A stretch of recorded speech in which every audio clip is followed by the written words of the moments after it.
on. Meath are first to break away, but it's DJ Crowley for Kerry. DJ out to this side of the field. Mick O'Connell on the halfway line. And Mick O'Dwyer takes the kick and sends it over the bar. The first score of the All-Ireland final. After 2 minutes of play, Mick O'Dwyer for Kerry making the score. 1 point to no score. So Coolawine Kiri, the Canadian score. Here he comes. There's the equalizer. Mickey Fay from Trim, the scorer of that one. Making the score now, Kerry 1 point, Meath 1. Liam Higgins being chased, sends the ball out to the wing, but it's gone to Brendan Lynch. Brendan Lynch has shot the tie, and it's over the bar. A point by Brendan Lynch. Brendan Lynch there, the number 10 for Kerry, getting the ball, and very nicely sending it over to put Kerry into the lead by 2 points. All his whistle for a free to Meath. Long time before that ball was kicked into the net. Mick Fay to take the 14-yard free. Here it comes. Over the bar to make them level. After 12 minutes of play, Mick Fay the scorer. Here, man from Trim, the scorer of that one, Mickey Fay. In fact, he scored the 2 points for Meath. Donie Sullivan's kick out to DJ Crowley. DJ Crowley pushed in the back of the field. He started at his own 50. He's at the Kerry 50 to Matt Kerrigan. Matt Kerrigan sells a dummy. He passed the ball out now to the incoming Vincent Lynch. Vincent takes the shot, and it's the lead for me. The point. For Kerry, Mick O'Connell to take it. 70 yards out from his own goal, right up towards Pat Griffin. Pat Griffin and Terry turns with Pat Griffin in possession. And now to Eamon O'Donoghue. Eamon O'Donoghue setting himself a high one. And it's gone over for the equalizer. Eamon O'Connell will take it.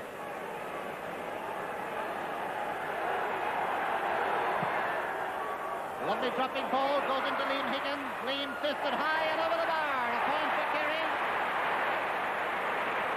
Full forward, Liam Higgins, number 14. With one of the men just outside the Kerry 50-yard line.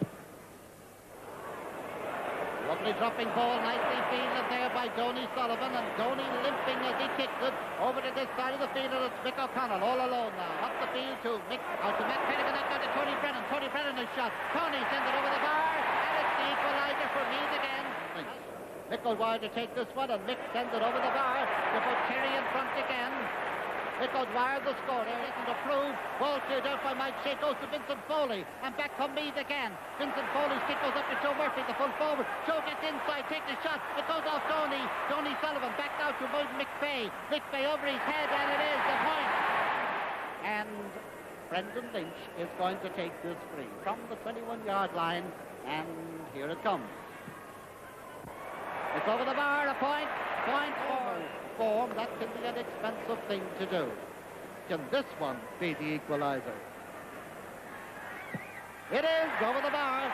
Mick Fay the scorer after 6 points each. Donie Sullivan with the kick out. Straight in front of the goal. Mick O'Dwyer to take it just outside the 21-yard line. And Kerry lead again as Mick O'Dwyer sends it over. The ball up now to Liam Higgins. Liam Higgins gets inside. Jack Quinn is going through now, but Mick White's gone back there, but it's still Liam Higgins. Liam Higgins across into the centre where Brendan Lynch gets the ball. Sends it high, and another point for Kerry. Joe Murphy brings it down. Seamus Fitzgerald can't quite hold on. The ball goes back now to Tony Brennan. Tony Brennan from 21 yards out of 50 won the tie, and it is over the bar. A point by Van. It comes to Mick Gleeson. Mick Gleeson with it now inside to Pat Griffin. Pat Griffin on the 21 takes the shot. The shot blocked down there by Bertie Cunningham. Comes back to Mick O'Dwyer. Mick O'Dwyer quickly. 10 minutes with the man who was trying to make his way through, and here comes Mick. Over the bar, a point, and we are very... Placing the ball for the kick out, taken by Paul O'Donoghue, and there goes the half-time whistle. And so, at the end of the first half, Kerry leads by 1 point, Kerry 9 points, Meath 8. 9 points to Eamon, to DJ Crowley. DJ Crowley to Pat Griffin. Pat Griffin just inside the 50. A high lobbing, dropping ball that's gone over the bar. A point by Pat Griffin for Kerry. Kind of an angle, and here comes. It's high, and it is over the bar for a point. Only 1 point between them. Now shaking off Terry Kearns, getting inside. A shot. Algie's running to the ball, and it's over the bar. Oh, then Mick O'Dwyer greatest rhythm in football. Liam Higgins on the 14, a curling, dropping ball, dropping across to Mick Gleeson. Mick Gleeson outside the parallelogram, coming way out now. Steadies himself, takes his shot that has gone over the bar for a point. Mick Gleeson for the ball. Mick White is after him, but he gets the ball in towards Eamon O'Donoghue, who is running into the pass, and a high shot by Eamon O'Donoghue over the bar. A lovely still with the ball. Out now to Brendan Lynch. Brendan Lynch steadying a high ball that's gone and over the bar for a point for Kerry.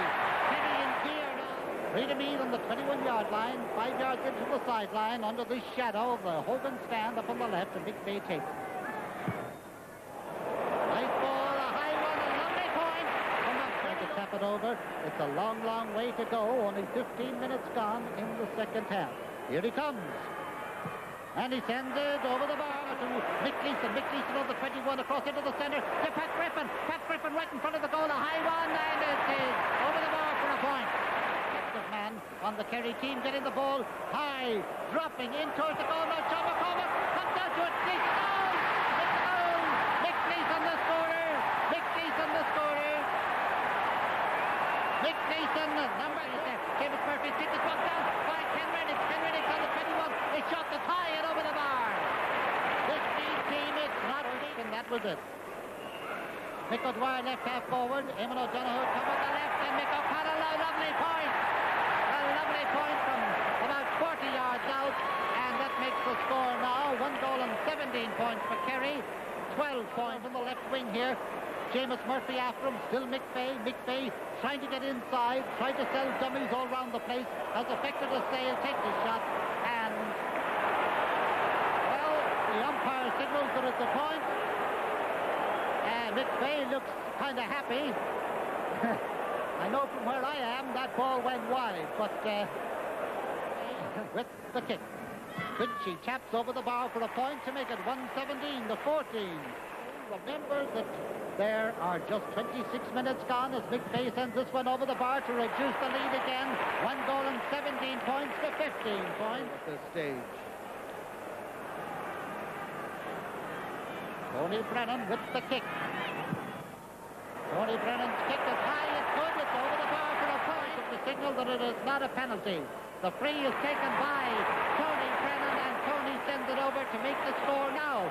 Kerry 117, lead 17, 3 points, it's now 40 yards out, now 30, he takes his shot, and he has set it over the bar.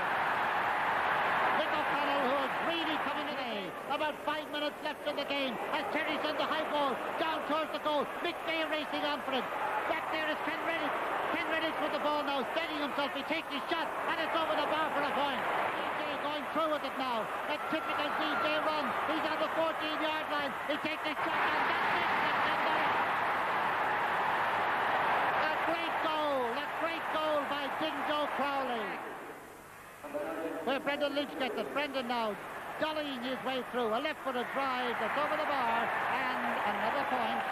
Another point. O'Connell perhaps to put the full stop on the crown, on the All-Ireland crown, the final jewel. Here it comes.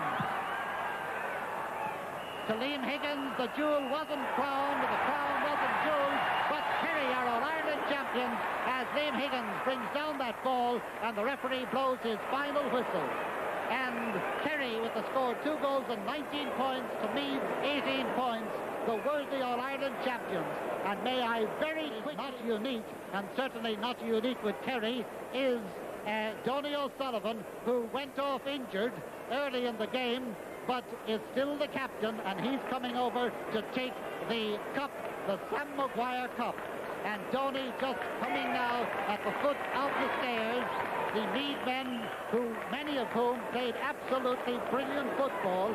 There were times in the game that Meath were the team with the key men.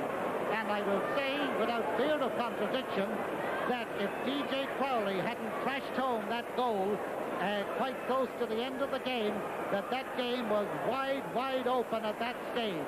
Meath had come back with a string of points, a string of goals, or of points I should say, and were picking off the scores very, very steadily and very, not gradually, but quickly. And the captain of the Kerry team, Donie Sullivan, coming up president of the GAA. Wearing a green jersey coming up is Mike Shea. After him, Seamus Fitzgerald. That great little man, Tom Prendergast. Mick O'Connell is coming up too.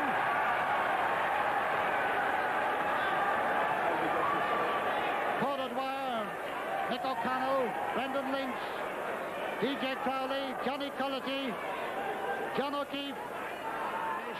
Brunham on Cornshaw, Donie O'Sullivan, Captain County. There it is, the moment of pride for any footballer holding the Sam Maguire Cup high, the man Donie Sullivan, who has captained this Kerry team. And here's Donie. Accordia, it's more than more than on Cornshaw Glock of Son Fern Kerry. Denim Cogorgos, le Fern de me, the Vor on Clare Brass, Sport Tool, at them leader.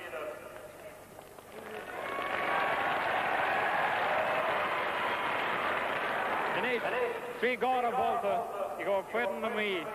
Hip hip. Hip hip. Hip hip. The Morgan. Donie now showing the Cup of Triumph, which goes back to Kerry, showing it to the rest of the team, and at this moment being congratulated by Dr. Morris. And the Kerry team moving down now from the Hogan stand. And again I say a sincere thanks to Kerry and to Meath for the final that they served us with today. The minor score, well, the sides were level at the end of an evenly contested but not brilliant game that wound up in a welter of excitement and promises for great things in the future when they meet again. Kerry 2-5, Galway 1-8. The senior game, Kerry 2 goals and 19 points, Meath 18 points. And the clincher to that victory coming with a crashing goal by DJ Crowley. DJ just after 36 and a half minutes of play. And DJ, number 9, making his way through the crowd with Mick O'Connell and the rest of the Kerry team. And going down now from the Hogan stand in his lone glory, but when he gets down there, about to be put shoulder high, the captain of the team, Donie Sullivan. Donie, who has served Kerry so well in so many places, in all over the field throughout the years.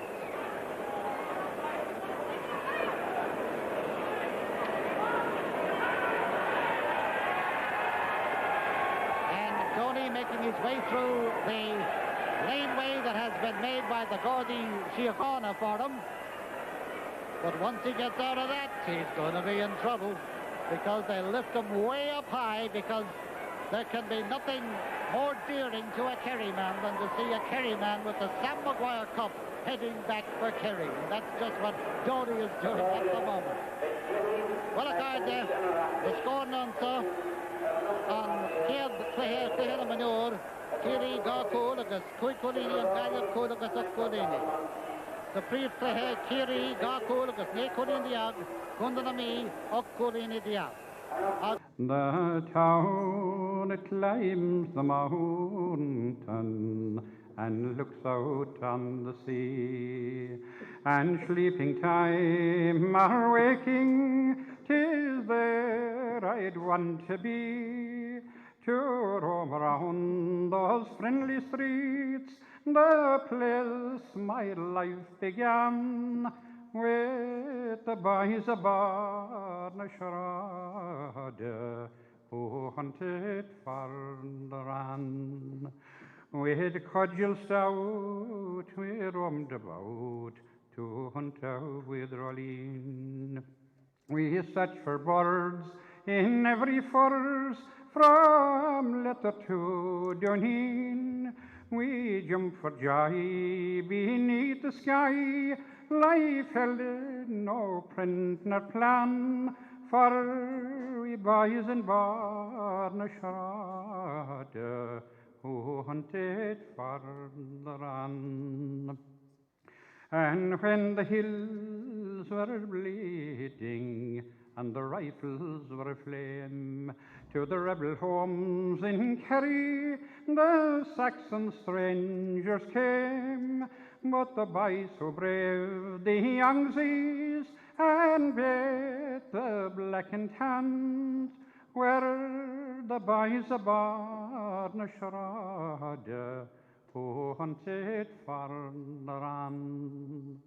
But now that Highland foreign soil, where they have gone their way, deep in the heart of London town, or over on Broadway, and I am left to sing their deeds and praise them while I can. Those boys aboard na Sharada who hunted for the run. So here's a hell to them tonight, those men who roam with me on the shores of Callan River, near the slopes of Binnatee. Con Dolly and Bad Andy, the Sheehans, Con and Dan, all the boys aboard na Sharada who hunted for the run. And when the wheel of life runs out and peace comes over me, oh, lay me down in that old town between the hills and sea. I'll take my sleep, may those green fields, that's where my life began, with the boys aboard na Sharada who hunted for the run. 18th of November, you're listening to News 30. Radio Kerry has been...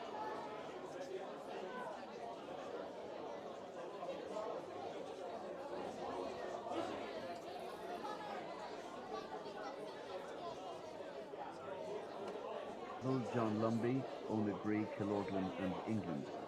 Removal on Tuesday at 6:30 p.m. from St. Joseph's home, Kilorglan.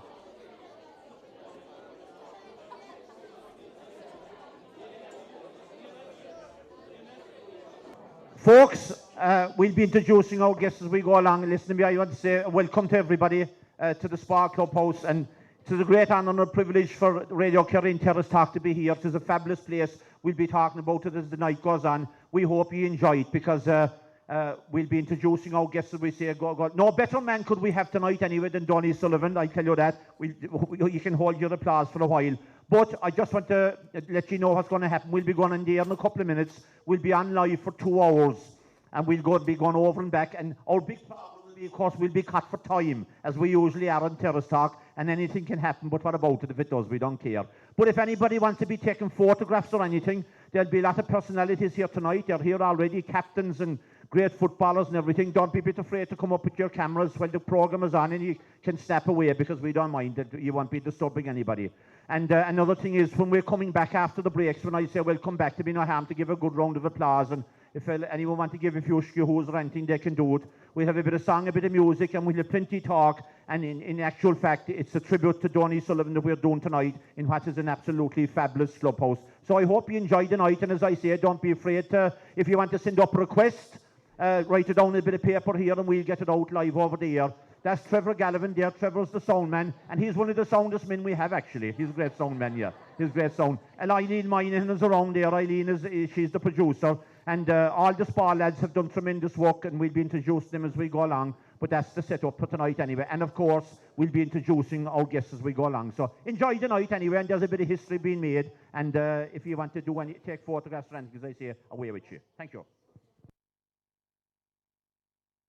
Terrace Talk coming to you live from the magnificent new Spa GA Club complex just outside the town of Killarney. A 2-hour tribute by the Spa Club to one of theirs and Kerry's greatest footballing sons, Donie O'Sullivan. And to add to what promises to be another memorable programme, I'm delighted to have as our special guest with Donie, presenter, the one and only Micheál Murray Hartig. Donie and Micheál, you're very welcome.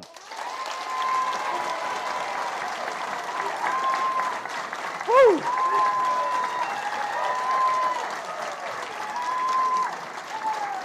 Well done, well done, well done. Donie, they're well able to make noise around Spa, and why wouldn't they?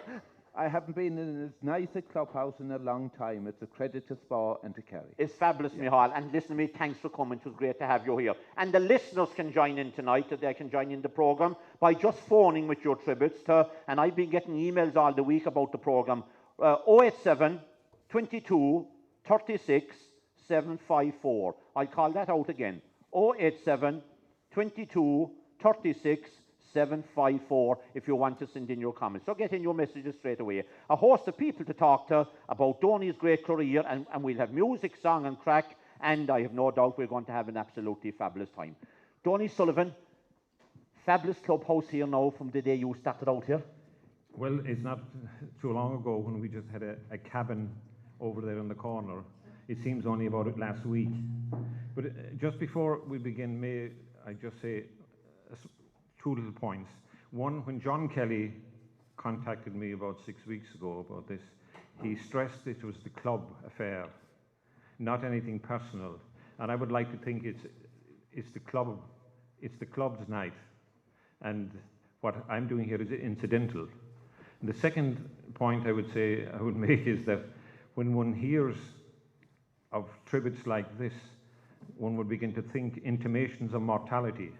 And have I got my affairs in order? So. And have you done it?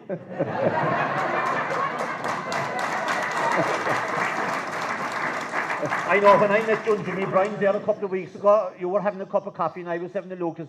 You were talking about getting things in order, but listen to me, you're fine. The affairs are in order. Our first two guests tonight, delighted to have them, is Bishop Bill Murphy and Pat Moynihan, and I'm going to let Michal O'Mara-Hartig talk to them about Donie's career. About Donie's career, well, I've a list here of Donie's achievements, but I won't go through it. Donie said it's not for that type of night, but we might manage to get through them later on. I think we should begin with the bishop. You know, he looks a man of authority there. I'm sure you've seen Donie play in many a game. Many a game, but I knew Donie, of course, since he was a child, because his grandmother lived next door to me, and he used to come there to his grandmother on holidays, and his brother Tim, Father Tim, now over in Nottingham, and we used to kick an old ball around.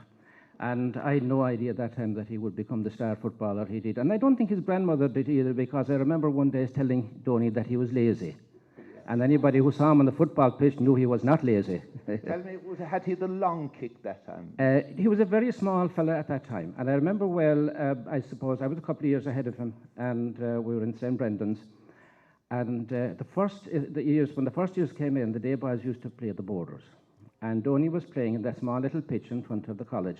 He was playing right half forward for the day boys. And he kicked 6 points. And the next day, Father John Quinlan came into class and he said, that young O'Sullivan from Tiernabowl will make a great footballer. And Donie was very small that time. And I don't think, Donie, that you kick football anymore in St. Brendan's after that. Would I be right? Very little, I'd say. Yeah. And then in Maynooth, he was in Maynooth as a student. And he used to go out every evening kicking football. And I'd say that up to Christmas, he grew about 6 inches. And he became the star, and he was on his class team after Christmas, and he was the star of his class team. And he was no longer the little fella. He was no longer the little fella, he was a big fella at that stage, and he had developed that long kick. And I remember playing against him in Maynooth, our class. We had a great class of football. With John Kennedy from Galway, Bertie Watson from Armagh, and we had a string, Stewart from Derry, and Phil Stewart. Yeah. We had a Des Dockery from Roscommon, yeah. And we were never beaten in the 7 years we were in Maynooth until the last game. We were playing Donie's team. And Donie was playing, I think we were playing full back. He used to take the kick out anyway. And when he used to go back to take the kick out, I think. Because I know when the ball would be placed in the 21, and Donie, I was playing full back on the other team, and he kicked that ball, and it would drop down into our square. So you hit it one. And we were beaten. They beat us, and we were happy. When you say you were never beaten, Maynooth at that time never played teams from outside the college? No. Never? Not even No, they played. There was one game in the year, and lads who had left Maynooth and were playing inter-county football, let's say, they used to come back and play the college. So it was within the college? Within the college, yeah. So classes. No hope of getting a game in Croke Park? No, not at all, not at all. But again, I played a bit with Donie in the summer, then we were playing with the Crokes. you remember? And Spa wasn't in the county championship at that time, but Glenflesk weren't. So. I think we will put it down on the record. The first man to recognise the greatness of Donie Murphy was the present Bishop of Kerry. But now is our opportunity to find out what kind of a footballer was the Bishop, Donie. Well, no, tell us, Donie, come on. Don't mind cussing. No, I'm not. all right, Donie, No, he played. He played for the St. Brendan's, and then he played in Maynooth. But I think very few people know he played for the Crokes in the county championship, and I'd say you'd earn your few kicks if you were on him. That's no understatement. Pat Moynihan is a man I know who played in 6 county finals. Pat, talk to us about Donie yourself and your memories of him. My memories of Donie, of course, is playing centre field outside him. And the thing I was always aware of with Donie was mark your man. And don't let that man come through on his own. I was terrified. Donie, to me, was like Roy Keane as to the guys in Man United. He could spit it out, couldn't he? He could make you do it, and under the fear of making a mistake, of letting fellas solo through the middle at him, he really put you on your toes and kept you on your toes.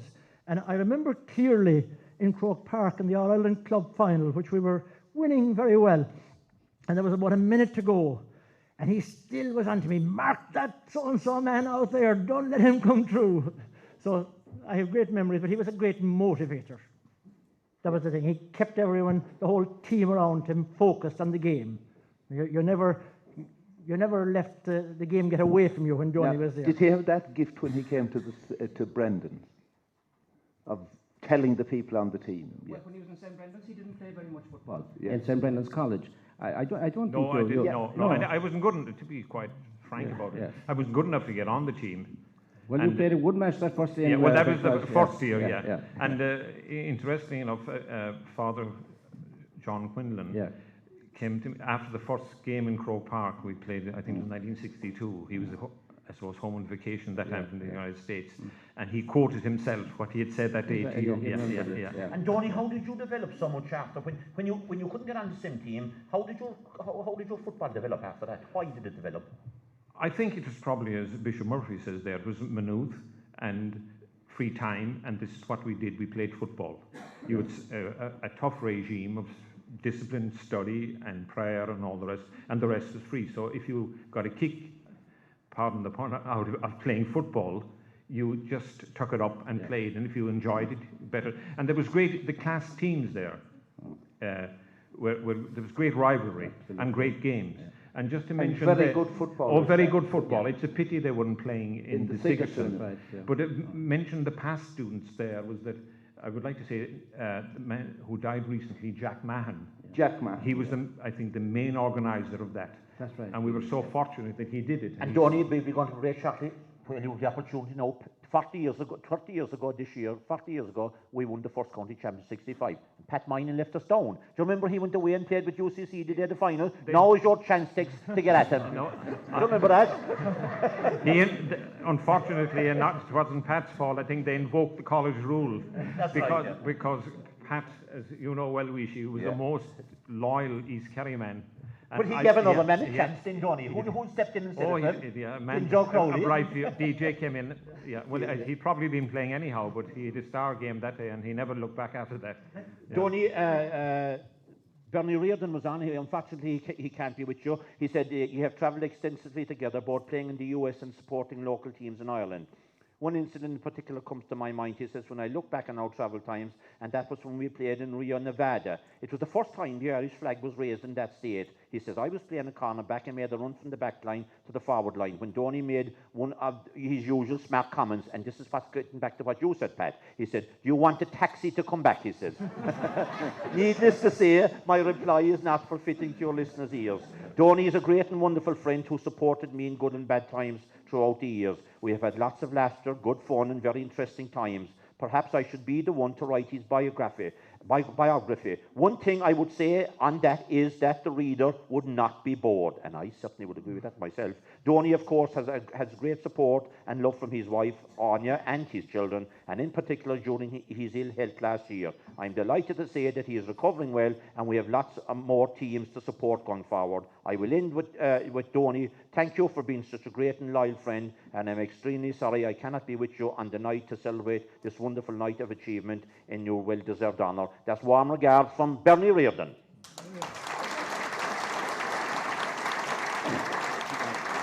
And as we go for a break, Bishop, final word for Donie before we go for a break. Final word on Donie Sullivan. Well, except that, watching him I noticed like all his achievements were, I suppose, after the time that I knew him very well, but I have followed him. I followed his career, of course, with great interest, because being a neighbour and a relative and a friend, had great interest in him. And I loved going to, when the Munster final, I remember going up to Cork and coming to Killarney, and his uncle Donie used to come with me, and he was really proud of Donie, but he just loved to go to the matches and watch him play. Pat, very briefly. It was a great honour to have played with Donie, and the one small story about Donie that no one here definitely knows about, and that is about the morning in Wagga Wagga when Donie and I were billeted out in a house when Kerry were staying in Wagga, and we slept soundly, and when we got up, the plane with the rest of the Kerry players had left for Sydney. And Donie and I were still in Wagga. Right, before we go for a break. I remember it well. Before we go to the break, I'll test Donie's memory. I was in Australia recently, and a man came up to me in Perth from County Down. He said his name was O'Sullivan. He said, I'm from County Down. And my father used to always say that the finest footballer he ever saw was Donie O'Sullivan from Kerry. Do you remember that? The Sullivans from County Down. They said they met you. They did, yes, but it's faint. Yeah. It's very faint. But now he wrote it down. Yeah. And one other thing, we're in the sport premises. Since football was first kicked in Kerry, only 30 people had the honour of captaining Kerry to win in All-Ireland. There's one of them being honoured here tonight, Donie O'Sullivan of the Spa, one of 30 only. Well done.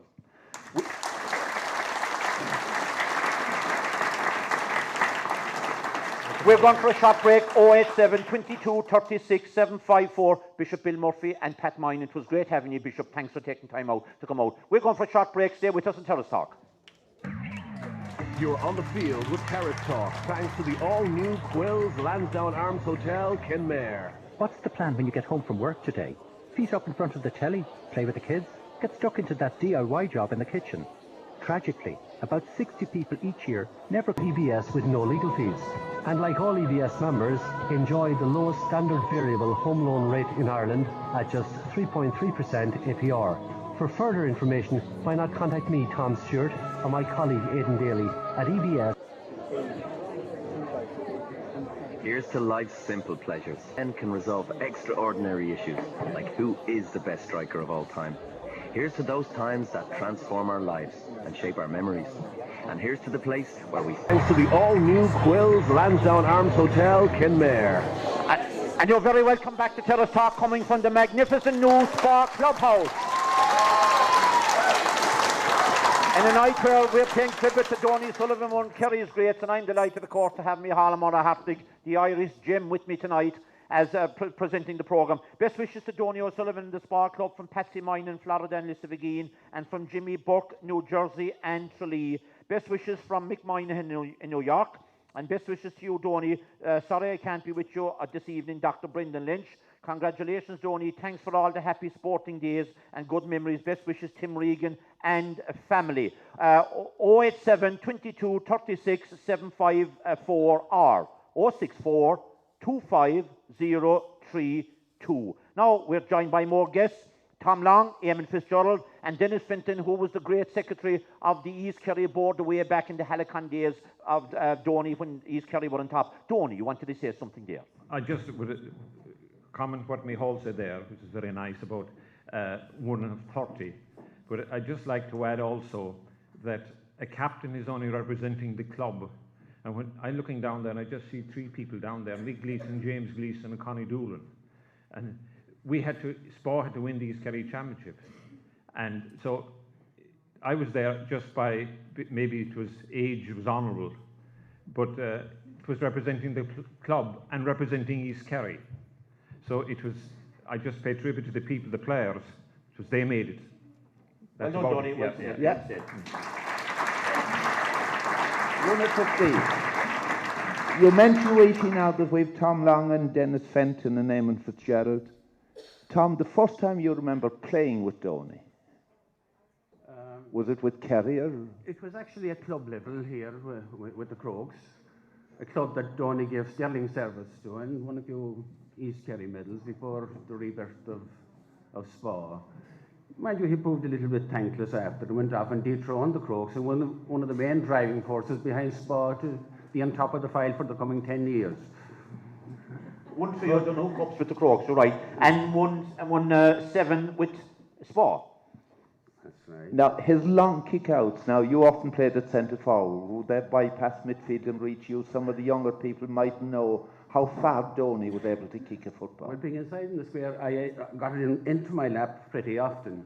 In the square? Yeah. In the square. But mind you, I preferred the ones that were 20 yards over my head going over the bar. Yeah. Because not alone did he have a long kick, but he also had accuracy. Now, by the same token, when I talked about club there a while ago, I remember playing with the Croaks one day up in Kilcummin. And as she and Donie know, at that time when you were going to the outside areas, it was no place for the faint-hearted.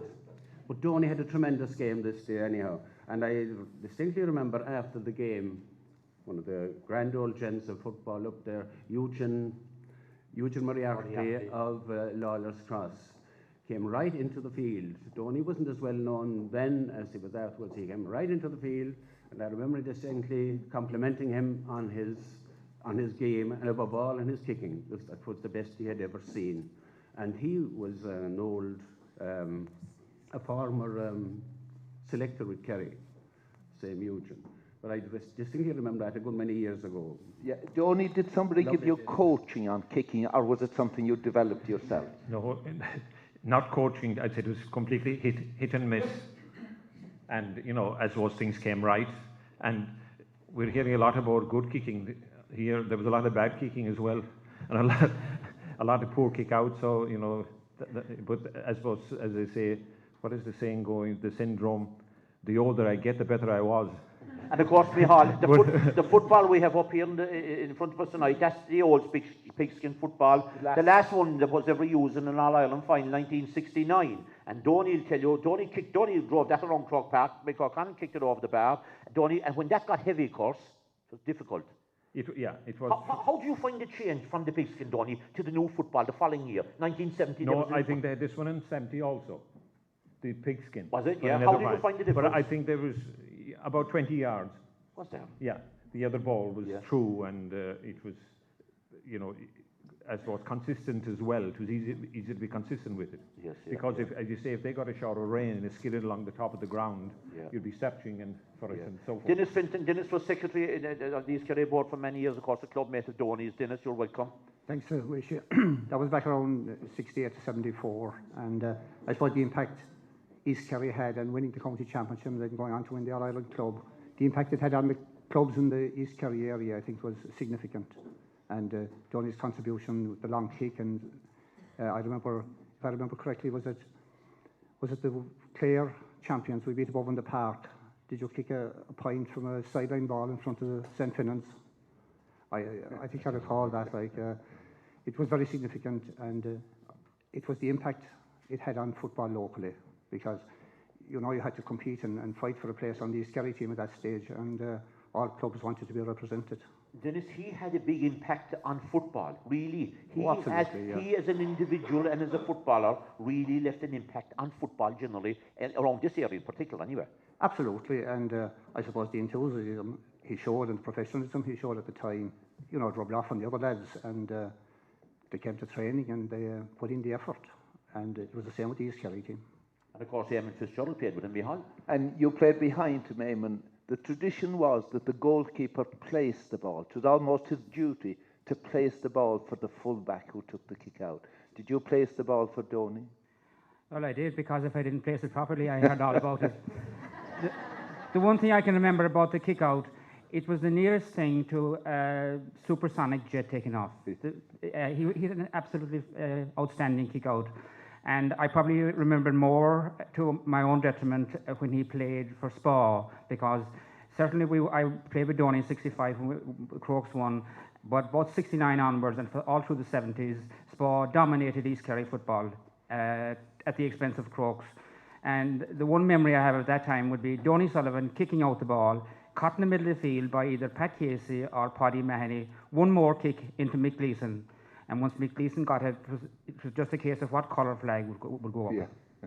In actual fact, Eamon, that's a good story, because I remember, I think they played Listroy in the Donoghue Cup final there for Spa, and Paddy Mahoney kicked out the ball. Pat Casey caught it in the middle of the field. He was fouled and put down the ball, and Donie came up and kicked it over the bar above the stadium. That's correct, yeah. That's what you're talking about. Donie, something I never asked you before. Played for Kerry first time, 62. You had a fantastic year. But when the final came, you were gone back to Maynooth. Can you recall how you spent All-Ireland final day in 1962? Yes. All your teammates playing in Croke Park, you in Maynooth. Yeah, I can recall it well. And television was allowed that time. I think Bishop Bill Murphy, is he still here? He will remember. Yeah. But he will recall also that 2 years previously, we had been through the same thing there, because John Kennedy of Galway should have been playing against Tom there, that team, 1959, but they lost. So I don't think there was that much about it. When you lose, they only think of winners. But I put it this way, it was a long day. But you were allowed to watch it on television? Allowed to watch it, but not allowed to go to see it. You wouldn't be, even though Croke Park was only 15 miles away. Yeah, times have changed. Times have changed. And actually, coming up to that game, we were very concerned, naturally, about Donie being missing and the kick and the other advantages as well. And a delegation, we approached the Bishop anyhow to see if he could intervene in any way for us. Now, he received us very well, but obviously there was little he could do. But he did say that he'd pray for us.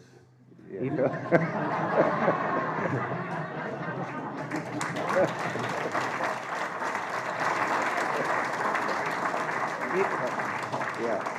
Even though we didn't have Donie's kicks, we had at least the Bishop praying. And the prayers worked. They did. Eamon, did you want to say something? Yeah. One thing, I travelled to a lot of the games with Donie and Mick Gleeson, because all three of us were working in Dublin. But one of the things I learned about Donie is his tremendous interest in history.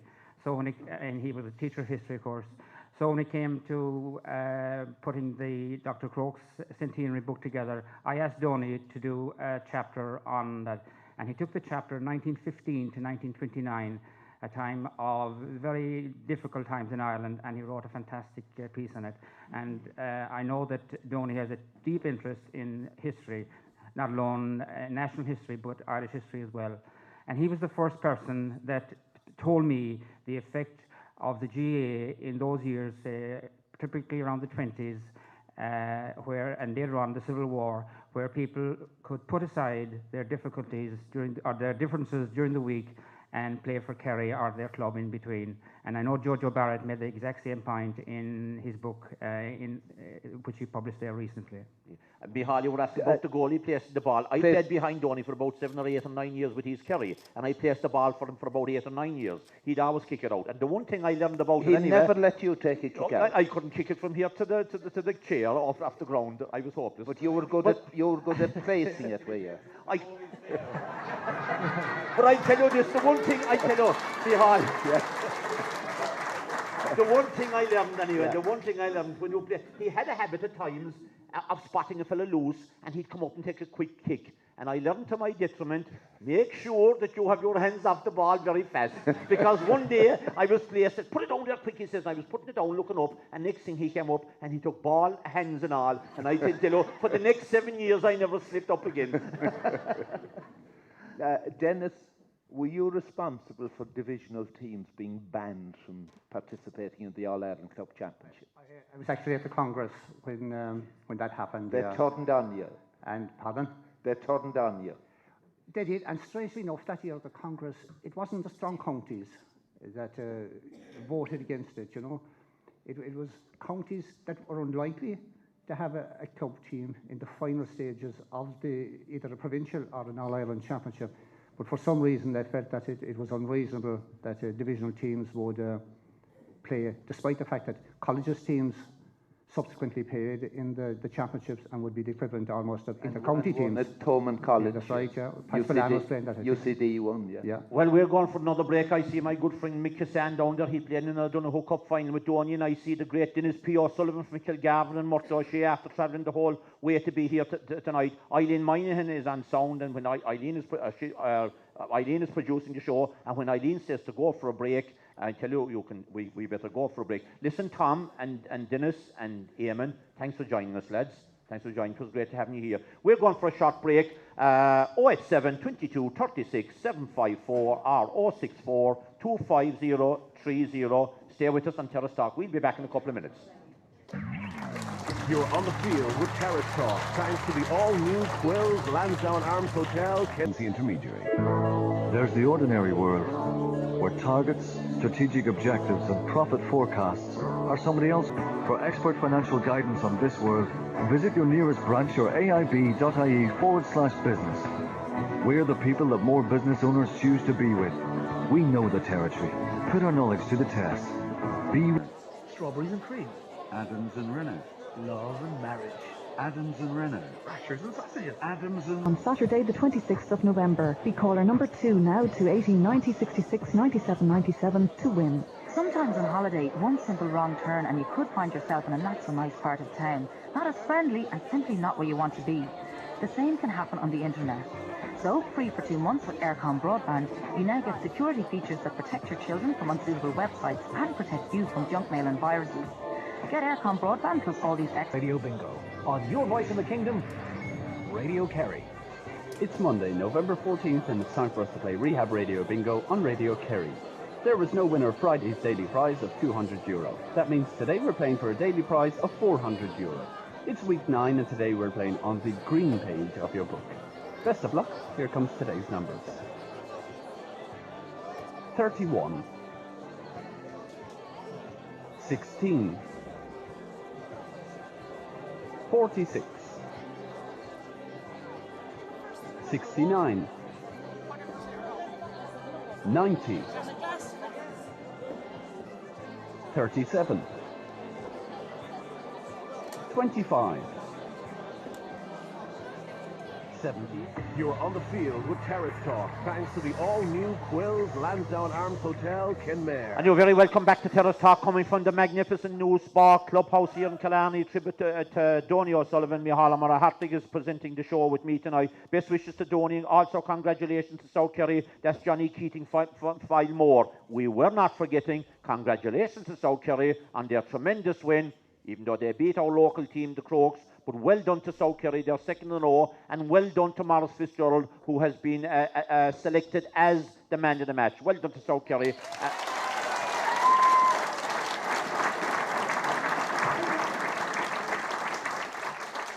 Maurice Fitzgerald, the Prince of Football. Best wishes to Donie from Neely O'Sullivan from Lissavigian. Bernadette O'Donoghue, a teacher in Tierna Bowl National School. Congratulations to her who got engaged this weekend, to Michael O'Leary from Kilcummin, and Dennis Cronin Knockmannock celebrating his 30th birthday today, a member of the All-Ireland Score Set.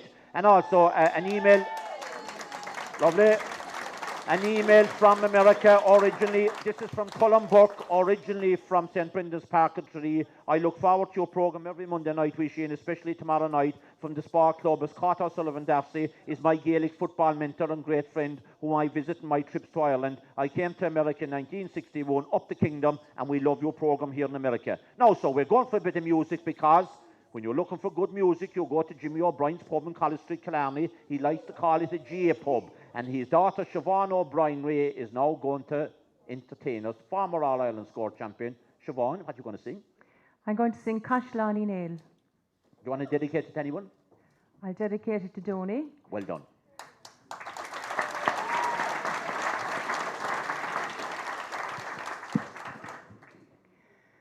Maslan Khan na hirer Shemalin nach da town Mahbua Khalin Shevdaz Havregach me shalerach luin. Don yo sing moshgeret is boelach na den farm roon. O dim mig magrawim aich legal savweran nachtuach.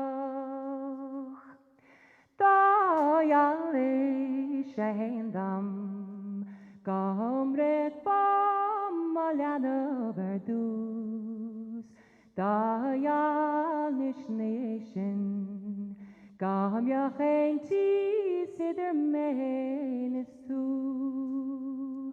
A yaluin tinayon legam garlea salat samaroon. Agus boril tain gerduach tan selsa tacht dermestu. Tam a gardin asach ein groyen ni mishtalate gach tar idalacht eg bos gadi barin the grill ni chlashim sa rocha yon clarshina kalun and main. O dem mig magrawim cooling fanach gadi kashlani nail. Oh, well done, well done. Well done, Siobhan.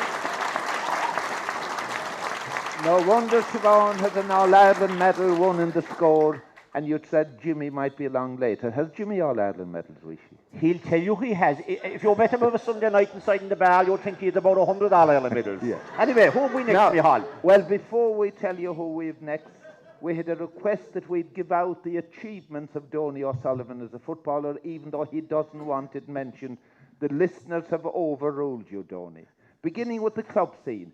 Won All-Ireland Senior Club Championship in 1971 with East Kerry, 3 Munster Club Championships, 4 County Championships with East Kerry, won Sigerson with UCD, 10 East Kerry Championships or Donoghue Cups, 7 with Spa, 3 with the Crokes, 1 County Intermediate Championship, 1 County Senior League title, and 2 New York Senior Championships with Kerry. And moving on then to the inter-county scene, 4 All-Ireland medals, 62, 69, 70 when he was captain in 75, 4 All-Ireland Senior runner-up medals, 64, 65, 68 and 72, 7 National League medals, including 1 on the New York team when they beat Galway in the final of 67, coming near the end, and what a list. After a wait of 23 years, Munster won the Railway Cup in 1972, and Donie O'Sullivan was on the team. He was Kerry's first All-Star. He got the honour in 71, another one in 72. He captained the All-Star team that toured America in 1973. That is the record, impressive record of one Donie O'Sullivan. Whoa, well done, Donie. Well done.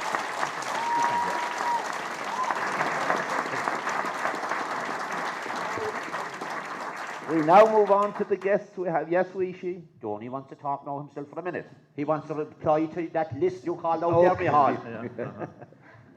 I think at my age, I hope I'm well gone beyond the vanities. And for all the good days, there were many bad days as well and many poor displays. And I think the losses, as life goes by, the defeats are very good. They're good for life. They're good for discipline, because life is full of knocks.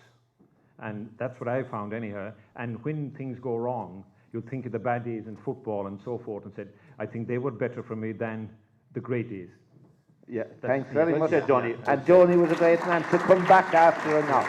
Well, the next 3 we've with us, Derry Crowley on my right, Mick Gleeson on my left, and in between, another great sportsman, Paddy O'Mahony. Yes, indeed. Staff there with Derry Crowley. Derry, you have loads and loads of memories of Donie, travelled with him, played against him and everything. Yes, of course, we all know Donie was a fantastic player, but he had a few very special characteristics, I think. He was a wonderful kicker of the dead ball, which is maybe going out of the game a little bit now when the frees and things are off the thing. But Donie could kick the ball between 60 and 70 yards on a very consistent basis. One of the things I remember about Donie in particular was a grounds tournament match against Offaly. Kerry and Offaly were playing a lot at that time, but I think he gave the best display I ever seen in Croke Park on a grounds tournament match. Maybe there weren't too many at the match and things like that. He was marking a tall fella from Offaly, Mort Connor, but on that single day, I think he actually literally beat Offaly on his own that day in Dublin. So there's always special memories, of course. On other occasions, Donie and myself and Mick Dwyer, we played a good bit with the Kerry team in New York, and our visits there were very enjoyable because most people think Donie was very serious about everything, but he was serious when he was playing and things like that, but he was extremely witty and extremely funny when you would know him behind the scene. Derry, were you always legal playing in America? I was going to come to that. It wasn't always quite that way. I remember one occasion when we were bringing it up, Michal, Kerry were playing Derry in a National Football League semi-final in Dublin. And Donie didn't go the previous Sunday, but I was only a sub on the team at the time. So I said I'd take my chances, and I went to New York and played that particular day. And the following Sunday, then we were playing Derry. The team was picked. Donie unfortunately couldn't play, but I was picked to replace him. But the intervening days, a photograph came over from New York with a circle around my head, playing under a slightly different name. And I can tell everyone, I'm quite sure... Don't tell me you played under the name of Donie O'Sullivan, did you? Not under Donie O'Sullivan. When you said Donie wasn't able to play on the Sunnydale Croke Park. But Gerald McKenna wasn't too pleased with me in the intervening weeks, and I got a severe cautioning that I might never again be played with Kerry if something like this happened. But I think the rules changed somehow later, but that was one of the occasions that you were talking about, Michal. Now we're going to his two clubs, but you know, I'd say that he's played under a slightly different name. What kind of a name is a slightly different name? Oh, Cruelly, maybe. Hardy, you played a lot with Donie, inter-county, Spa in particular. I did, yes. It's an honour for me to be here tonight between Donie and Mick Leeson, two stalwarts of Spa, and especially Donie, who I suppose my first memories of Donie really is I was always anxious in dressing rooms before matches, you know. I was always get very nervous in that way, you know. And I always be looking over my shoulder inside in the dressing room and waiting for Donie's body to appear inside the door of the dressing room. And straight away the dressing room would fill up, even if it was only half the team had arrived, you know. But the minute Donie's presence was in the dressing room, I was ready then. There was fire in my belly then going out in the field, you know, where there wasn't when he wasn't there. And he had that influence on me over the years, you know, even when I played with Kerry with him as well, like, you know. As a matter of fact, Jerry Crowley and himself were two cornerbacks in my first Munster final in '74 in front of a big crowd in Killarney. We lost the same game, but sure, what are them? Cork need to win an odd one, you know. Yeah. One other major point I'd make about Donie really is that in 1975 he was a member of the Kerry squad that got no chance to beat Dublin in the famous All-Ireland, and which we won. But he was the fastest man in training, over 10 yards, and we had All-Ireland sprint champions like Ger O'Keefe had won 6. I saw Ger O'Keefe winning 6 All-Ireland sprint medals in one day, and Donie could beat him over 10 yards in training. But the most important aspect of his being involved in '75, that he kept a lean on McDwyer. Dwyer was getting a small bit carried away with himself at the time, you know, training these young fellas like the Big Daddy, you know. But Donie used to cool him down and have a little chat with him in the corner of the field, you know, and kept his feet on the ground, you know. And I think that is a historic fact about Kerry football. Donie had a lot to do with Dwyer calming down and running the team in a kind of a genuine way, you know, because at that stage Dwyer was in his infancy in training senior football teams. Yeah, well said, Paddy, because Mick Dwyer rang up, he couldn't be here, he sent his apologies and best wishes. Mick Leeson, of course, is a man that received many a long kick in from Donie when he played full forward. Mick? Well, I suppose I could say is where do I begin, because it's the history of both of our football careers that were so intertwined at club, at county, at divisional, and at university level. Our first meeting was not the most favourable. I think it happened in a clash between St. Finnan's and the Crokes some year in a game in the Fitzgerald Stadium, and he virtually almost decapitated me.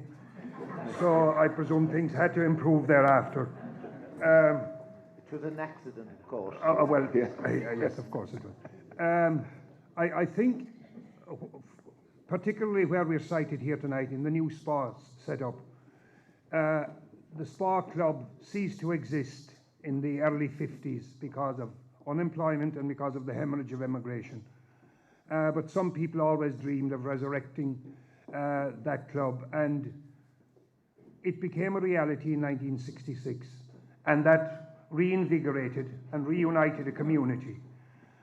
And the fact of Donie transferring automatically from the Crokes to play with Spa, I think, was an inspiration to all the young players, myself included, because he had been an icon with and through Kerry football for a number of years. So it was a great inspiration to all of us to realise that this county star was prepared to come and join us in our infancy as we set out on an unknown journey. And it was because of his bonding effect and his inspirational play and his inspirational encouragement, I think, that the Spa team took off and won the initial O'Donoghue Cup, and that set us off on what has been since, if I may say so in all humility, I think a very proud and glorious trail, which is much bigger than football. Granted, there have been many football victories, but I think what the Spa football team has achieved, it is that it has brought a community together, united it in a common purpose, and it has found its fullest fruition here in this magnificent clubhouse this evening. And that realisation, I think, is in large part due to the fact of Donie coming on board with his native place in 1966. And for that, the club is eternally grateful, and the community. Donie,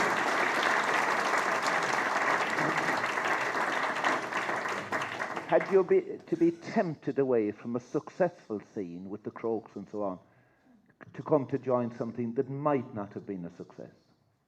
No, there was never a temptation to remain on there. And I must pay tribute again, say, to Jackie Looney. He was the secretary, and he is such a great GA man, one of the best club people we have come across. But I met him at Mass, I think, probably 10 o'clock Mass in the Friary down from Dublin. And without even asking, he said to me, "Your transfer is signed." I thought it was because he says, "I understand you'll be playing with Spa," and there was never an award. So he took the liberty to sign it. Donald O'Sullivan. Yeah, so, you know. And you didn't object? Yeah, but what Mick said there, I think, sums up the whole thing about the club. And of course, what's happening in Spa is replicated in East Kerry and throughout the country. This club, the community thing. That is why the GA is so successful. And without the club, we're going nowhere. It's the beginning and the end of it all. I think it was the club put Croke Park there. It's the club that puts the players playing in Croke Park. And it's the club, and if we ever go professional, I hope well after our time, I think then the clubs will be in trouble. Paddy, quick one, we're going for a break, quick one. Talk about this place here, though. The magnificent place. Is this your first time seeing it now since it opened up? Well, we designed it, our office designed it. Have you been in like last few days? No, I came in last night only. How did it strike you now when you came in, Jesus, I was amazed at the whole setup, to be honest with you. It's a credit, actually. I was mentioning a few men here, like James Cahill, Shawty Keller, Randy Sullivan, Sean Sullivan, a few of them there. There's more of them. There's a whole group of them back there, you know. And they're great. I'm proud to have played with a country club, even though I was a townie, really, as such, when I came out to Lisbon School, you know. And to be playing in the field with Donie Sullivan, Mick Leeson, and all the lads that are behind me here, like, you know. I suppose I played midfield with the best club midfielder in Ireland at the time, you know. He used to get a bit excited when he put on the green goal jersey, but as a club player, he was the best in the country, Pat Casey, like, you know. I hope he's here tonight as well, you know. There's one other thing I'd mention about Donie before I finish, is that he was the backbone of a trip to the United States in 1973. I had never left Kerry at the time. I had been in Dublin or Ireland, all right, like, but most of us had never seen traffic lights or anything. Like, we arrived in Boston, like, Our photocopying and fax service. For all your outside catering needs, contact me on 7126005. Oakland Stores, Oak Park 3, ideally located on the route. Killarney Avenue Hotel for your Christmas party night. Friday and Saturday, December 16th and 17th. Welcome drinks, dinner and dancing to a live band till late. A great venue for a great evening. Telephone 064 21111. Killarney Avenue Hotel. €55, now €1,995. Solid mahogany 5-foot sleigh bed was €1,200, now half price, €599. 5-foot king coil back care bed was €1,400, now half price, $700. 36210. Radio Kerry's Hotels and Restaurant Guide is broadcast twice a day at 10 to 1 lunchtime and 10 minutes to 7 in the evening. You're on the field with Carrot Talk, thanks to the all-new Quills Lansdowne Arms Hotel, Kenmare. And you're very welcome back to Terrace Talk, coming from the Spa Clubhouse here tonight. Best wishes to Donie, Nanya, Donica and Case Spillane from Glenflesk. And without further ado, we heard Jimmy Bryan's daughter. Now we're going to hear the boss man himself. Jim, you're very welcome to the programme. What are you going to give us tonight, Jim? I'm going to sing Barna Shada, and for Morris Fitzgerald, man of the match yesterday, so, and Donie. So. Well done, Jim. Well done. The town, it climbs the mountain and looks out on the sea, and sleeping time or waking, 'tis there I'd want to be, to roam around those friendly streets, the place my life began, with the boys of Barnashrada, who hunted for the run. With cudgels stout, we roamed about to hunt out with Rolleen. We searched for birds in every forest, from Letter to Donie. We jumped for joy beneath the sky. Life held no print nor plan, for we boys in Barnashrada, who hunted for the run. And when the hills were bleeding and the rifles were aflame, to the rebel homes in Kerry the Saxon strangers came. But the boys who braved the Yangtzes and beat the black and tans were the boys of Barnashrada, who hunted for the run. But now that Highland foreign soil, where they have gone their way, deep in the heart of London town, or over on Broadway, and I am left to sing their deeds and praise them while I can. Those boys of Barnashrada, who hunted for the run. So here's a hell to them tonight, those men who roam with me on the shores of Callan River, near the slopes of Binnatee. Con Dolly and Bad Andy, the Sheehans, Con and Dan, all the boys of Barnashrada, who hunted for the run. And when the wheel of life runs out and peace comes over me, oh, lay me down in that old town between the hills and sea. I'll take my sleep 'mid those green fields, that's where my life began, with the boys of Barnashrada, who hunted for the run. Well done, Jim. Well done. Well done. Well done. Jimmy O'Brien Publican, College Street, Killarney. That's how he likes to be known, GA Pub. Well done, Jim. Tom Prendergast was on, Donie. Leo Griffin-Lee was on. Vincent Coonan, High Street, Killarney. Thank you for that, Vincent. And Colin Kelly for Beaufort, all wishing you the best. Now, so we're joined by more guests. Eamon Horn, the great Kerryman reporter, Ambrose O'Donovan, Jackie Looney, and Dinjo Crowley. Mihal, I have no doubt. Eileen, mine is just after whispering into my ear here that if Mihal was around, he could take over Terrace Talk permanently. One question each. She says one question each. Dinjo Miko said that Morris Fitzgerald never hand passed the ball yesterday. Did you ever hand pass? Yes, yes, I did, but it was a rare thing. Normally, it was much more catch and kick back in those years. So you had to be a good fielder. Your positional sense was very important, and as soon as you had the ball, you had to find a colleague, if you could, with a shot or a long kick. There was some passing, but nothing like today. Now, we can go to a second question. Why did you decide, once you heard about tonight, that you wanted to be here tonight?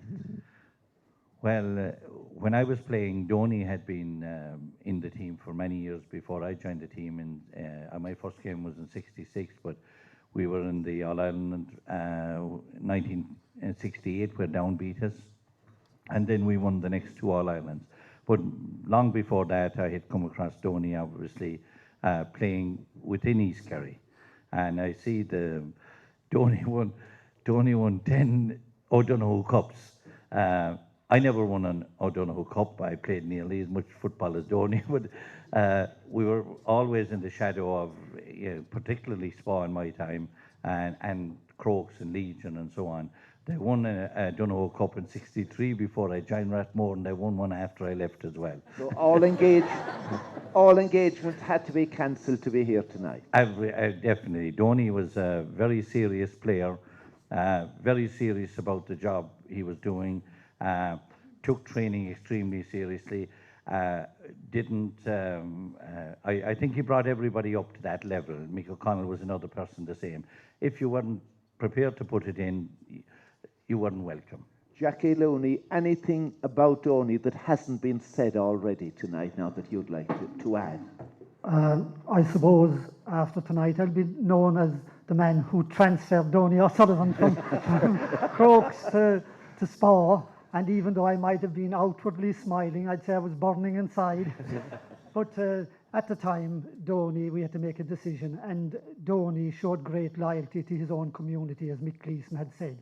We were the kingpins in East Kerry at the time, and he was joining Spa, who were very unlikely at the outset of the year. But why didn't you let the man decide himself rather than putting his name down? I knew that he wanted really to go back to his own community. Like De Valera, you looked into your own heart. I did indeed. But what I'd like to say about Donie, I think he was the first player to commute. Donie went to Dublin in the early 60s, and at that time, if a player went to Dublin, it was like being in New York. They played in Dublin, but Donie came down to us on Sundays, and he had to go back at Sunday nights there in the dark, and it wasn't easy. But and never missed. Never missed. Now we'll move on to the great man beside you, another captain of Kerry, centenary captain, Ambrose O'Donovan. Hi, Michal. Well, I suppose my first meeting with Donie was, he was actually the first man ever to train me in a Kerry team. Donie was trainer of the Kerry Vocational School side in 1978. And as young fellas going in, I suppose cheeky young fellas going in, we went in and we said, we knew Donie, we knew of his records and everything, medals and the great Kerry player that he was. But coming out of, like Donie, Hardy said when they went to America, when we went in there as cheeky young fellas, we came out with a great respect for the Kerry jersey. Now, I had Mick O'Dwyer say one time that it was very hard to manage you as a young fella. Did Donie? You don't always believe everything Mick O'Dwyer will tell you. No, it was his son he was talking about. His son. Now, was Donie a good trainer? Donie was an excellent trainer. In fairness now, the one thing I will always say about Donie was, he showed us the green jersey, and he said, there's something expected of you. He said, you put that on you, he says. You were something special, he says, and you was treated with respect it deserves. And I think he was the first man that ever trained me, but I think any one of us that were on that team, He gave us the respect that we show respect for the jersey, show respect for our opposition, not too much respect, mind, and play the game as gentlemen. And winning was everything. But we won that All-Ireland. And you learned a lot from him. I learned an awful lot from Donie. Eamon Holden, you wrote many a thing about Kerry players of different eras. Can you recall any one thing you ever wrote about Donie? Well, to be honest, Micheál, even I'm delighted to be here tonight, but most people have said what needs to be said, but it's very hard to just pinpoint back. But not a particular event on the field, so much as all his magnificent times with Kerry and his club. And I thought when East Kerry won the first and the initial All-Ireland club in 1970, when they beat 71 when they beat Bryansford, I was at that match, Croke Park, and I remember the euphoria in the East Kerry camp that day. And Donie O'Leary was there a while ago. It stands out, and Donie was very much a central part of that. But I know he has many other magnificent achievements, but that's one memory that lives because that competition has transcended all possibilities. To a report you enjoyed writing? Oh, it was. Did he get a mention? Oh, I'm sure he did, but it's quite a while back. I haven't had access to the files, I'm afraid. I'm sure I've said something nice about him. Rose, how did he do in today's game? Very good, I think. Fit in, no problem? No problem. I mean, he knows the game inside out, and he knows the way he wants to play it. And indeed, he was the man that actually taught us how to kick the ball. He was a big man with kicking the ball. He believed in moving the ball from A to B as quickly as you can. And the most direct way was with a foot pass. Jackie, same question to you. I would love to have had Donie playing for us yesterday.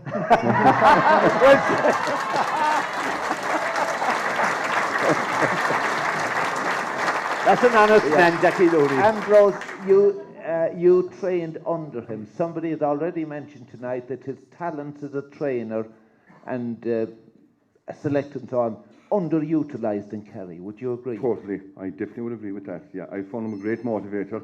And he actually put time into it. We played Mayo in that final.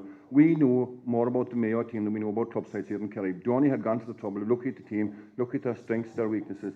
He exploited our weaknesses and worked on our strengths. I thought he was brilliant. He would do very well. Okay, Micheál, we're going for a break. As they say on RT, you're going for breaks all night. They're saying in RT, we must have a few bob. That's what they say up there where you are. Anyway, before I go, it took an awful lot of effort and an awful lot of work to set up this Terrace Talk tonight. And indeed, I was away in the background because there was a great committee here in Spa working on it. And just some of the people, there was an awful lot of work going on around the place, fixing up and shining up and putting up pictures and everything. But I was dealing with Donie O'Leary and James Cahill and John Kelly and Shawnee Kelleher, and they were absolutely outstanding. And also the ladies committee who are here tonight, working behind our back here, doing tremendous work. And everybody that worked so hard. I know there was an awful lot more. Any night I came out here, there was people working like beavers, so I want to thank them all. We're going for a short break. 06671 23666 or 087 22 36 754. Stay with us on Terrace Talk. You're on the field with Terrace Talk, thanks to the all-new Quill Lansdowne Arms Hotel, Kinmare. Green the Stack, Ireland's leading goldsmith, takes inspiration from the past to create new and exciting jewellery collections. A visit to any of his 3 stores is a must. Tickets on sale this Friday at 9 a.m. Things that go together. Hot and cold. Adams and Renault. Strawberries and cream. Adams and Renault. Love and marriage. Adams and Renault. Rashers and sausages. Adams and Renault. Salt and pepper. Adams and Renault. Cops and robbers. Adams and Renault. Rock and roll. Adams is my height. Killarney.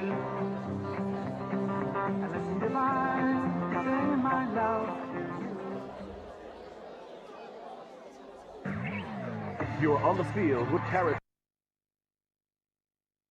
From the Spa Clubhouse tonight, tribute to Donie O'Sullivan, Micheál Murray also joining me presenting the programme. Best of luck, Donie, and thanks for the memories.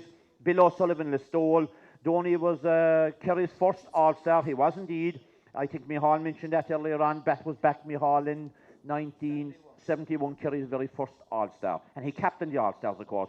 And that was from Joe Mangan in Cloughlin. And best wishes from Cochrane Tours. Best wishes to Patsy Foley, who is listening in from Tralee Hospital. Patsy, thanks for the message, and we hope everyone in hospital will be fit and well and out very soon, and we're thinking of everyone that's ill. And now we're going to a bit of music straight away. We're going to the... Right, we're going to a little bit of a change here. We're joined by Liam Sears, Paul Lucy, George Gallivan, the chairman of the East Kerry board, and Ned Fitzgerald. I suppose he's nearly known as Maurice Fitzgerald's father. Is he, Michal? Well, he's Ned Fitzgerald, former Kerry footballer and Kerry captain. When I came to Fitzgerald Stadium yesterday, the minute South Kerry took the field, I asked somebody, how's Ned Fitzgerald? The answer I got, he's here. That said it all. It's great to see Ned Fitzgerald here indeed. tonight. Welcome, Ned. Thank you, Michal. Thank you. I suppose, Ned, they're singing Born a Sword all over South Kerry. I'm sure they are, Michal, yes. Yeah. You mightn't give a blast yourself later. Later on, I said, later on. Now, is Not there... right now, not now. Yeah. Is there a 3 in a row in that South Kerry team? I'm sure there is. And Morris is keeping going. Oh, why not? Quite good man, yes, sir. That's good news. Okay, Liam Sayers, the vocational schools were mentioned earlier on. Now, you knew a lot about Donie Sullivan even before he made the Kerry team. Absolutely. Donie is a legend in his own lifetime.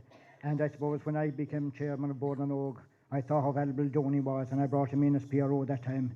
And when I went on to become president of the All-Ireland Vocational Schools, I brought him in as well. And the fact that he could access the media at will, and they took any information from him, was a huge enhancement to the vocational schools. But I suppose I want to say something about Donie. Another side of him, he's multi-dimensional. Donie, the educator. Donie was a wonderful teacher, exceptionally well-read. Somebody said already, a wonderful historian. Never had a problem with discipline, mind you, as you can imagine. But he's a wonderful confidant, great friend, and it's something that isn't known is, with that outer hard layer that's there underneath, as a very sensitive person who has done a huge lot of people for people who are down in their luck in the educational side and in other ways as well. Yeah, we'll move on to Paul Lucy. Donie often spoke about the Lucys and 3 and 4 of them playing for the Kerry team. Now, you're dealing with Donie O'Sullivan. Michal, Donie is a great colleague all my life since the lads were playing. Noel and Jimmy and Vincent Almerston. Noel, unfortunately, couldn't be here tonight. He's got a flu and he sends his best wishes. But Donie was, Liam took my notes. That's what I was going to say, Liam, about Donie as a colleague and all that. But anyway, he's a great colleague, and Donie goes back, you know, I think people don't realise Donie's a Lone Ranger man, really. His father's from Killarglan, so we wouldn't want to forget that. Great men came out of that neck of the woods. Donie, he's, as Liam said, you know, he's a great person to be with. He's a great educator. I think Johnny Culty said there that earlier on that the Kerry County Board didn't utilise these people with multi-talents out there enough, and I'd agree with that. I think Donie could have contributed an awful lot to the development of Kerry football from his own experience.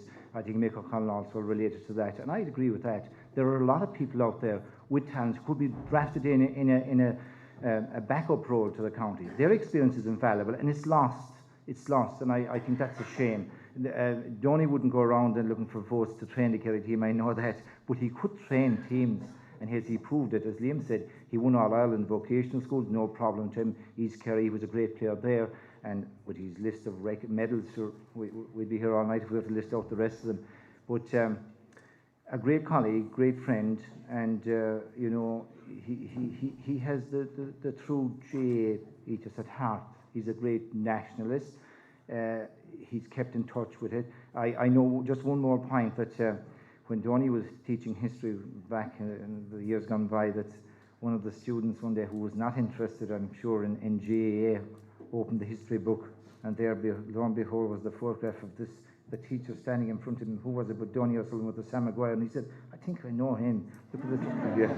George Gallivan is the present chairman of the East Kerry board.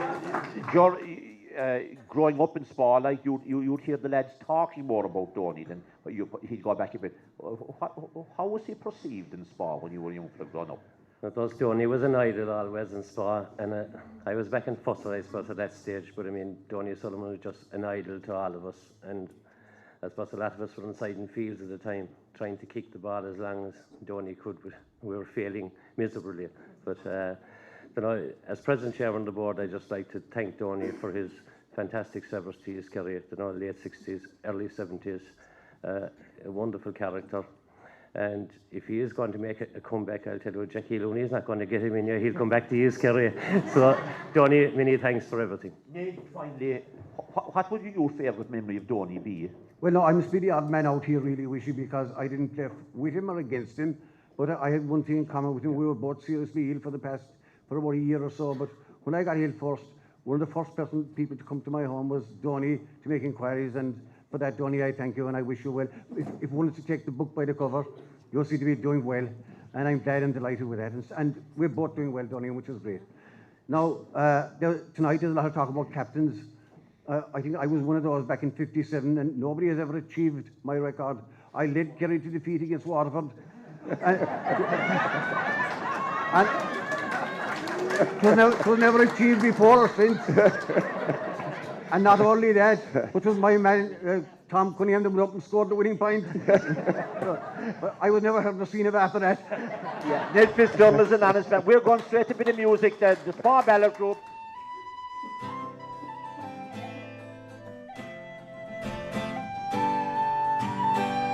As I was walking through Dublin City, about the hour of 12 at night, it was there I saw a fair pretty female washing her feet by candlelight.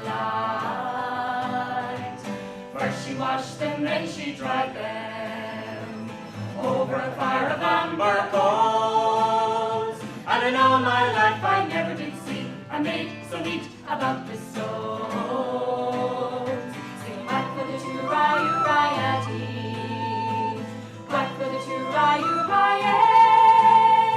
Sing a whack for the two-rye-u-rye-a-dee, whack for the two-rye-u-rye-a. I stopped to look but the watchman passed. Says he, young fella, now the night is late, and along with you home or I will wrestle you straight away to the bridal gate. I got to look from the Spanish lady, hot as a fire of amber coals, and in all my life I never did see a maid so neat about the soles. Sing a whack for the two-rye-u-rye-a-dee, whack for the two-rye-u-rye-a. Sing a whack for the two-rye-u-rye-a-dee, whack for the two-rye-u-rye-a. As I walked back to Dublin City, as the dawn of day was o'er, oh, won't you describe of the Spanish lady when I was weary and footsore? She had a heart so filled with loving, and her love she longed to share. And in all my life I never did meet a maid who had so much to spare. Sing a whack for the two-rye-u-rye-a-dee, whack for the two-rye-u-rye-a. Sing a whack for the two-rye-u-rye-a-dee, whack for the two-rye-u-rye-a. I wandered north and I wandered south, by Stony Batter and Patrick's Close, and up and around by Gloucester Downer and back by Napper Tandy's house. But old age just laid her hand upon me, cold as a fire of ashy coals, and gone is a lovely Spanish lady, neat and sweet about the soles.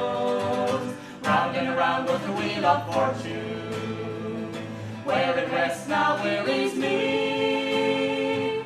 Oh, fair young maids are so deceiving, sad experience teaches me.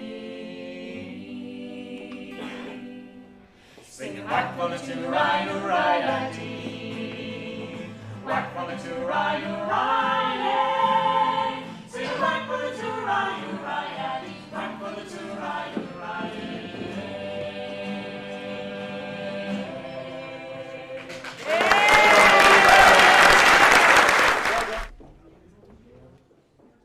Sullivan, there's a big terrace talk for him Monday, and I know that you have tremendous time for that man. Unfortunately, you'll be unable to make it, but I think he was one of your favourites. Well, I was speaking to him yesterday evening, and I told him he was a favourite of mine in some respects, but often Kilcummin were a receiving end of his grandeur in football talent. But certainly, I think he was the finest kicker of a dead ball I've ever seen. He was a wonderful footballer. He gave tremendous service to Kerry and to East Kerry, and particularly to Spa. He was a great Spa-man. He played with him with great fervour. He was pivotal in probably himself and Mick Leeson in winning so many championships for Spa over the years. But he remained greatly interested in the game. He studied it deeply. It was wonderful to meet him always because he didn't look at things in a narrow perspective. He didn't take things just at face value. He looked deeper, and he was able to see what people were really saying or what people weren't saying. And if they were saying one thing and doing another and pretending that they were great people and they mightn't be great people at all, he would give credit where credit was due. So it was always a pleasure to meet someone with that depth of knowledge and intelligence, and someone who was so committed to the association. And of course, from a historical point of view, he has studied the GA and he has studied history. He has tremendous knowledge, and there are very few people who can combine such a rare feast of talents in terms of his own playing ability, his interest, and then his own education and development, etc. So he was an exceptional person. I'm sorry I can't be there with him on Monday night. I'm glad to see him back to full health, and Kamara shake head. Well done, Sean Kelly. Well done, well done. Micheál, you wanted to add on a little piece there? Just a little of the sheen. He has graced the football fields of Kerry and Ireland and beyond, and he may be unique among all of us here tonight. Donie, you were invited to the White House. Could you tell us about that before we finish? I don't know, is it a long story or a very short story? But I think I got in through somewhere or other anyhow. It was a friend of the president's who was really from Belfast, Rita Mullen, who had been a lobbyist in Washington for a long time, but a tremendous person coming from a great family, and got a completely unexpected invitation. I think it was in 2000 for the last year of the Clinton White House. So it was a great experience, but not as good as tonight or a few kicks out there. Now, that's the first time now I've had the White House relegated below, is it the pit? On behalf of Trevor Gallivan, who's on sound, and Eileen Minan, who's producing tonight, and I want to thank the committee who organised everything, and all the guests who came tonight, and everyone who's here, all the people who came along. And by the way, the ladies committee who we mentioned, they're inviting everybody for tea and apple tart and sandwiches, and I don't know what else have they out there, but there'll be something more anyway. I want to thank in particular the men working in the cameras tonight, and especially before I turn to Donie, I want to thank Micheál Murray for volunteering. He said, I want to be there. He said, if there's a night on for Donie O'Sullivan, we were talking about it. And I tell you, it was a great honour and a privilege to have him taking over Terrace Talk and running the whole thing. Micheál, God amagat. This is great.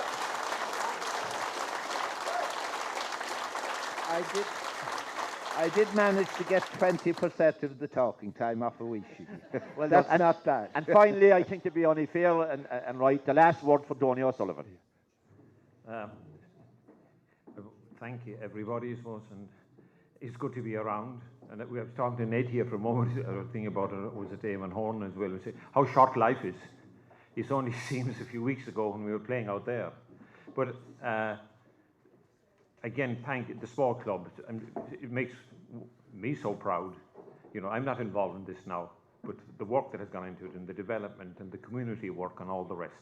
It was great to see so many people here, tremendous and so forth. And going back, then old friends, everybody you see around here know for the older people for years and years and years. Weeshy, Micheál, I think 1962, Liam, the whole work. So it's great to be back, I say, amongst Mogina Féin. I was, what is it? Imoy Ganesh, agus Vain Rish Og. Got a meal of Well done, Donie.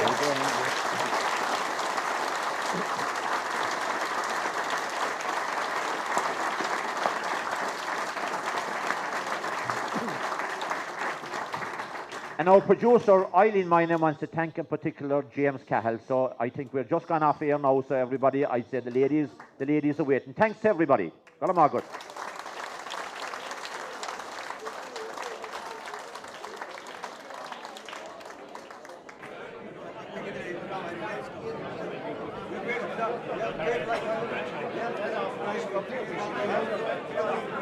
Thanks for coming. Thanks for coming. Thanks for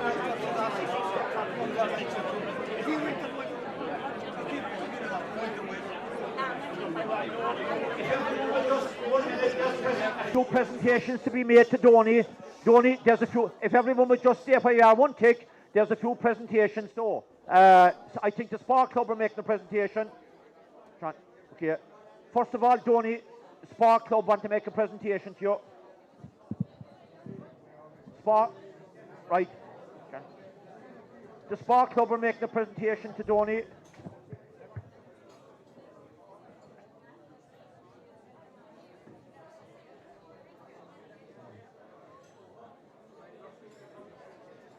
Everybody happy? Yeah. Good evening, everybody. Good evening, everybody. On behalf of the Sport Club, I'm delighted to see such a big crowd here, and it's wonderful to see all the different the footballers from past years all come to pay tribute to Donie. So it's been a wonderful night, really. I remember, as I said, when I was a young fella, kicking ball with Donie back, and he used to be trying to teach us how to play. We didn't know nothing about football, but Donie coming from college knew it all. So it was wonderful, and it's been a wonderful night, and it's great to see Mick O'Connell, Ned Fitzgerald, and all the old footballers here. So on behalf of the Spa GA Club, we're going to make a small little presentation to Donie, just a momentum, something to remember the night by. So it gives me great pleasure on behalf of the Spa GA Club to present this to Donie.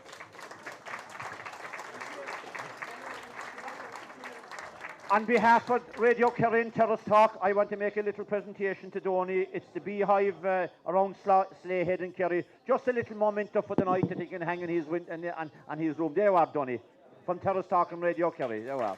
There you are. Mihal, yeah. Come in here, Mihal. Stay there. Yeah. John, come in here.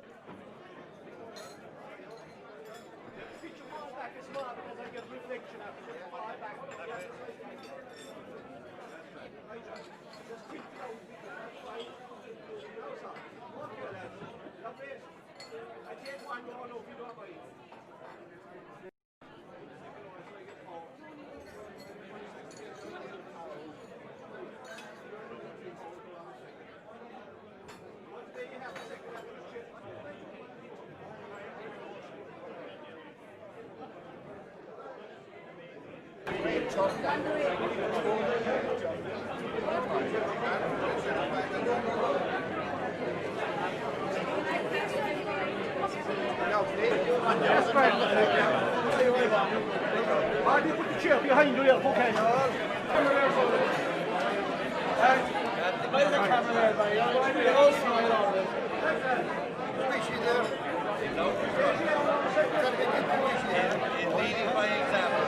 And there we carry it now back for you.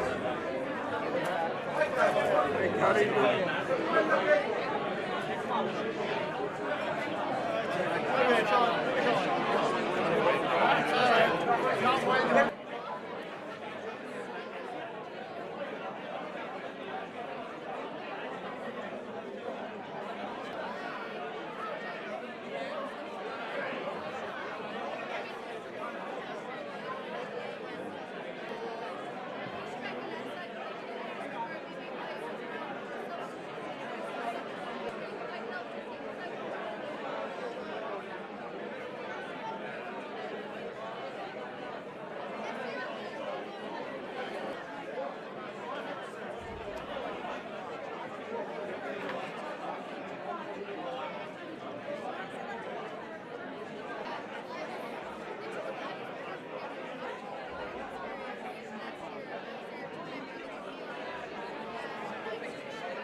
He's